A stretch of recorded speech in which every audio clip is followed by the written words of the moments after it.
بسم اللہ الرحمن الرحیم الحمد للہ رب العالمین والصلاة والسلام علی سید الانبیاء والمرسلین سیدنا و نبینا و مولانا محمد و آلہ و صحبہ اجمعین اما بعد فقد قال النبی صلی اللہ علیہ وسلم ثلاث منجیات و ثلاث مہلکات الى آخر ما قال رسول اللہ صلی اللہ علیہ وسلم۔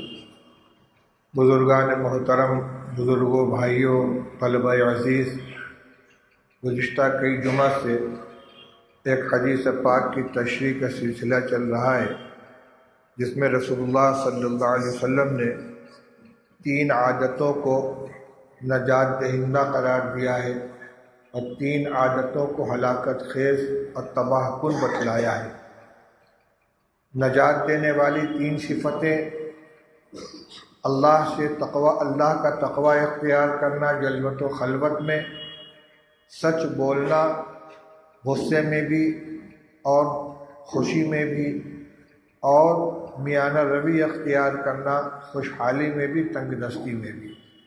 ان تینوں کی تشریح آپ کے سامنے آ چکی ہے۔ اس کے بعد بیان ہے اما المہلکات فہوى متبع وشح مطاع واعجاب المرء بنفسه وهو اشدهن۔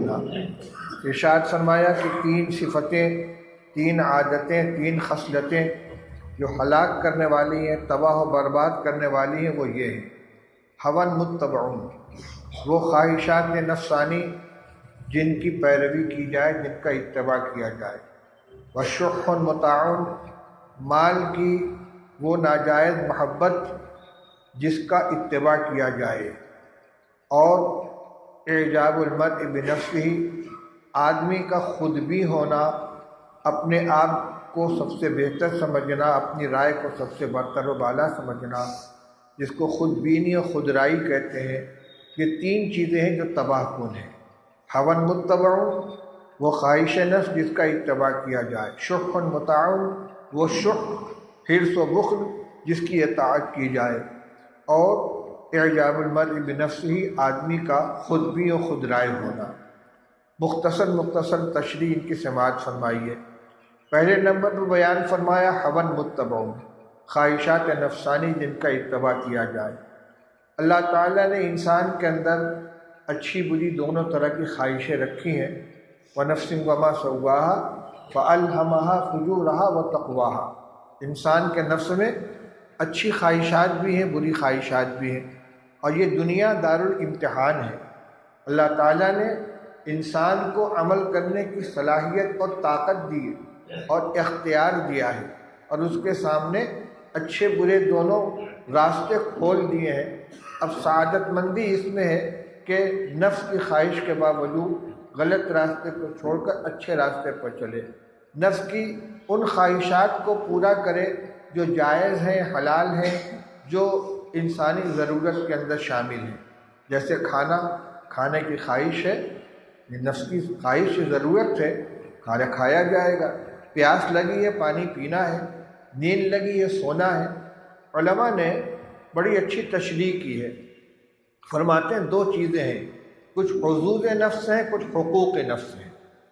حظوظ نفس کا مطلب صرف لذت طلبی کے لیے نفس کے اندر جو خواہش پیدا ہوتی ہے اس کو حظ نفس کہا جاتا ہے، اور جو انسانی ضرورت ہے، تقاضا ہے، اور جس کی تکمیل انسانی جسم کی حفاظت کے لیے، اس کے نشو و نما کے لیے، اس کے صحت کے لیے ضروری ہے، وہ حقوق نفس ہے۔ تو شریعت نے حقوق نفس کو پورا کرنے کی بھی تاکید کی ہے۔ رسول اللہ صلی اللہ علیہ وسلم نے فرمایا ان لنفسک علیک حقا، تمہارے نفس کا بھی تمہارے اوپر حق ہے۔ فآت کل ذی حق حقہ، ہر حق والے کو اس کا حق دو۔ چنانچہ بعض صحابہ کرام جنہوں نے عہد کر لیا تھا کہ ہم نکاح نہیں کریں گے، کسی نے کہا ہم رات بھر سوئیں گے نہیں، رات بھر عبادت کریں گے، کسی نے کہا ہم ہمیشہ روزہ رکھیں گے، تو رسول اللہ صلی اللہ علیہ وسلم نے ناراضگی کا اظہار فرمایا سو بھی عبادت بھی کرو، کبھی روزہ رکھو، کبھی افطار کرو۔ اور اسی طرح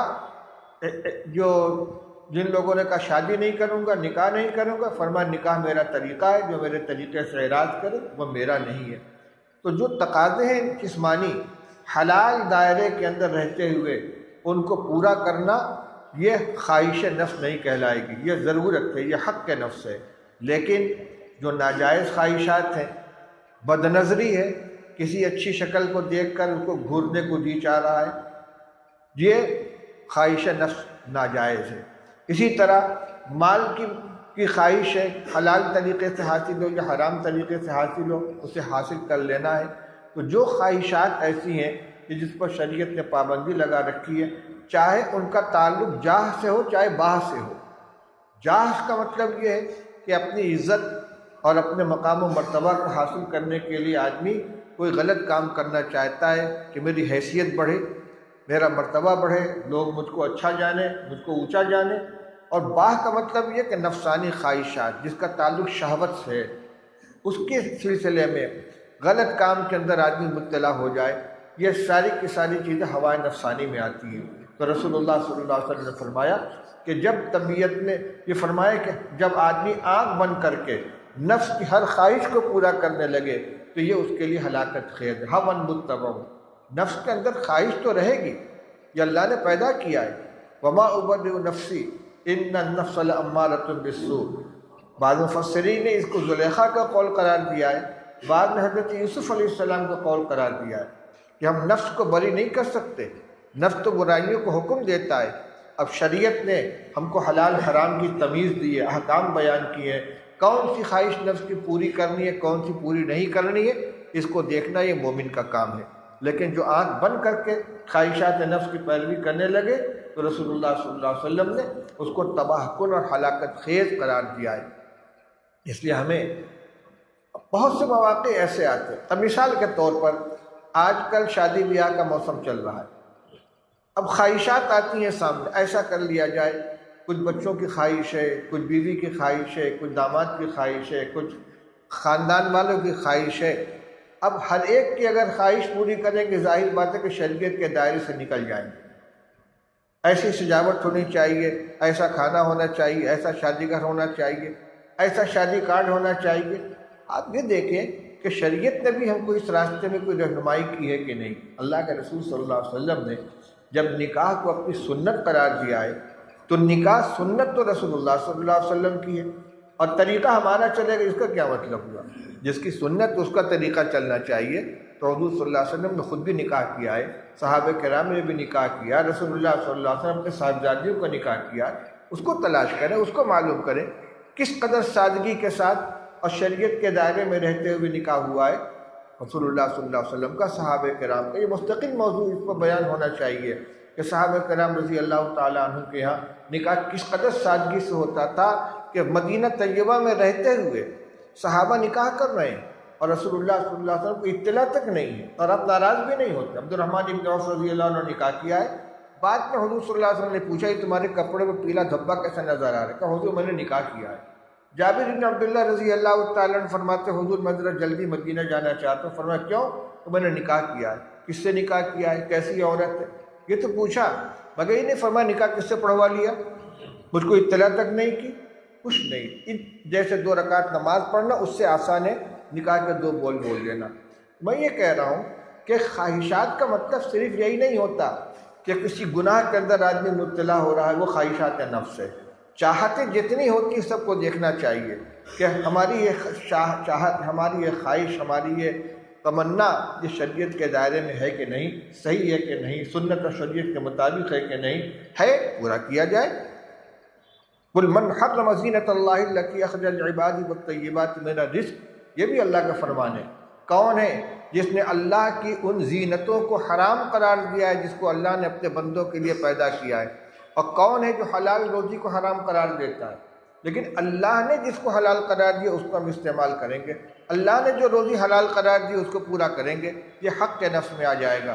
لیکن اپنی چاہت، شریعت و سنت اور حکم الہی کو نظر انداز کر کے، آنکھ بند کر کے ہر خواہش پوری کرنے لگے، اس کو رسول اللہ صلی اللہ علیہ وسلم فرماتے ہیں ہوا متبعون، یہ ہوائے نفسانی ہے جس کا اتباع کیا جا رہا ہے، یہ آدمی کو ہلاکت تک پہنچا دے گا، تباہ و برباد کر دے گا۔